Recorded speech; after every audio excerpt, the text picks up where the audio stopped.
Hello everybody, happy Friday! Hope you're doing very, very well, and as I promised, I am going to be making up for lost time, and I'm going to be showing you all of the things I purchased from the Retro Football Fair, which was in Sheffield. That happened probably 3 or 4 weeks ago now. I went there with my brother, and we spent some money. I say we spent some money, and I definitely spent some money, and I'm going to show you everything that I bought today in this video. So I got 3 books and 3 football shirts, and I'm going to show you everything. It's a bumper video, so let's just jump straight into it. I'll start with the books, and firstly we have this one, which is, I think a lot of you have probably seen or may even own.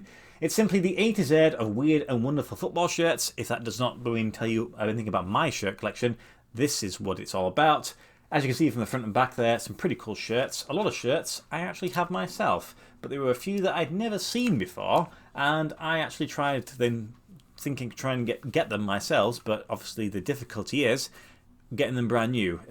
Just not easy at all, and some of them are just very rare. So effectively this book is just the collector, the author's sort of musings and sort of tales of why they went to buy them and also how they bought them. So that one's a pretty cool one.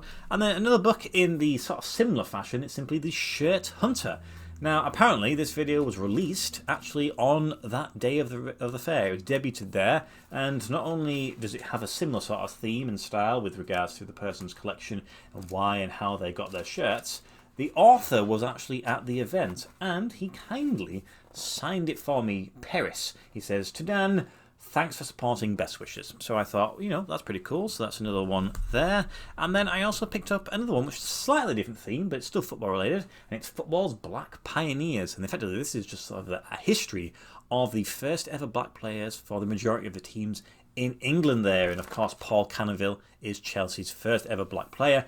Icon in his own right. And it was just sort of ultimately it was an eye-opener just reading through this book. I absolutely recommend that to anybody and everybody who can get their hands on it. But we are going to be talking about shirts now, and that's where people are most interested. I picked up 3 very, very cool shirts, so I shall grab you this one first. This one should be sitting in one of those books at the very least. There's the rear of the shirt. I mean, look at that. It's already wild. Yes, that is exactly what you are thinking it is. And you'll see a Scottish flag on top there. Maybe that's a given. And there we go. How about that? So that is a wild shirt. So the team is actually New CRA Leth Victoria AFC. As far as I understand it, they are not a top division team. Now, they play quite far down the pyramid. I don't know if they're necessarily semi-professional amateur, but they are lower down the pyramid than you would expect to see them on TV, etc. In fact, when I try and find stuff online about them, the only thing that really pops up is this particular shirt, to be honest. Even their Facebook pages are very inactive. So, to be honest, I don't actually think they wore this in a match. I think it was more like just a promotional idea. I think it's based on the Lugo shirt that was released a number of years ago, which was actually in one of those books. And I tried getting the Lugo shirt, but couldn't. So to see this one pop up was great. Obviously, it has the tags, which was always something I was conscious about when buying it online. But there you go. You might have seen it with a different sponsor on when it was initially released. I think it was Strongbow. It was another alcoholic beverage, but they had to replace it. But there you go. It's just a crazy design, and you know that as soon as I saw that, it was definitely one I was going to grab. From the same people, I bought these from the non-league football shop. So they, as it kind of self-explains, they sell shirts for non-league football teams, and that's a non-league football team.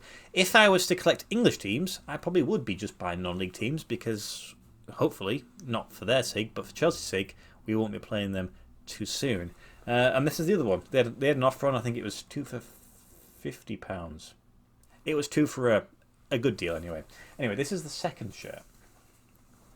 This is cool. Now, this is a really, really cool shirt. Now, there's something on the back of the neck there, which if you can see it on the camera, you might have an idea. So there is the shirt design. And if we bring it around to the front,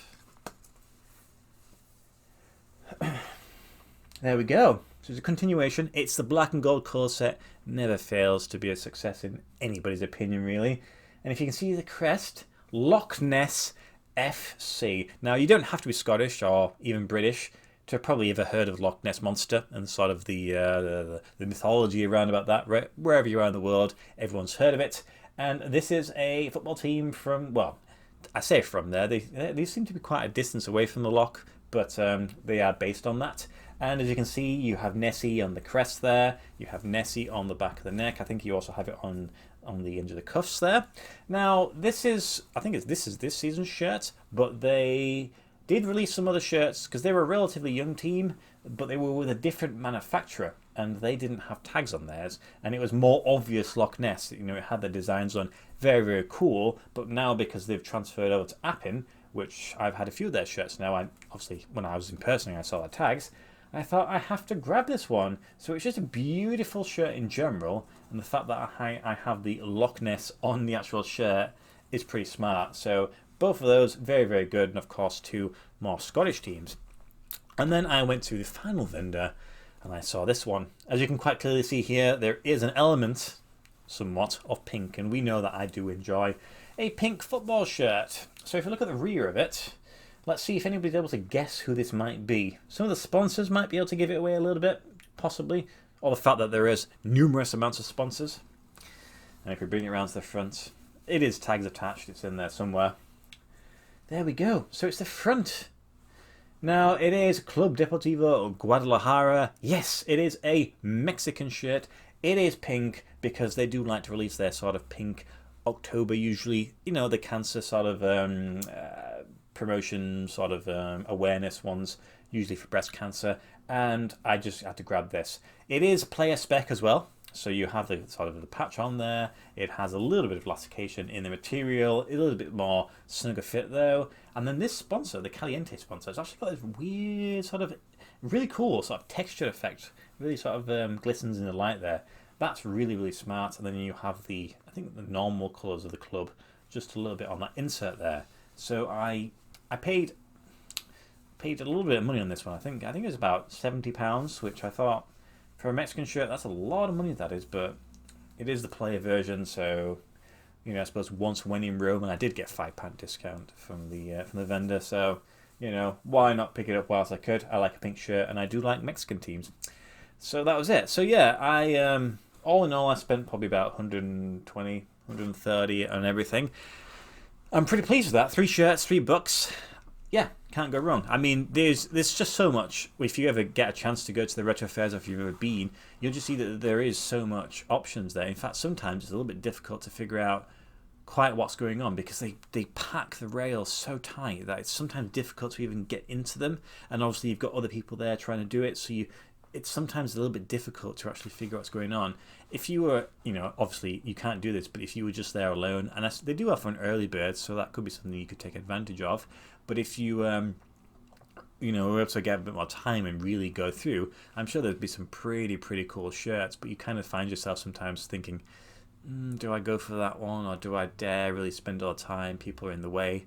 So that's the only thing that I'd say. Maybe they need to find just a bigger venue or something, but yeah, sometimes I just feel like the vendors are just bringing everything they possibly can to obviously make the sales there. And also because a lot of them are used shirts, they are a little bit funky smelling. So that's just, you know, that's just my own sort of views and sort of thoughts there. But it's a cool day out. I think the next one is in Liverpool, but I've actually never been to the Liverpool City Centre, but I'm not going to go to that one because I've got other plans. So yeah, I'll just wait for something next year.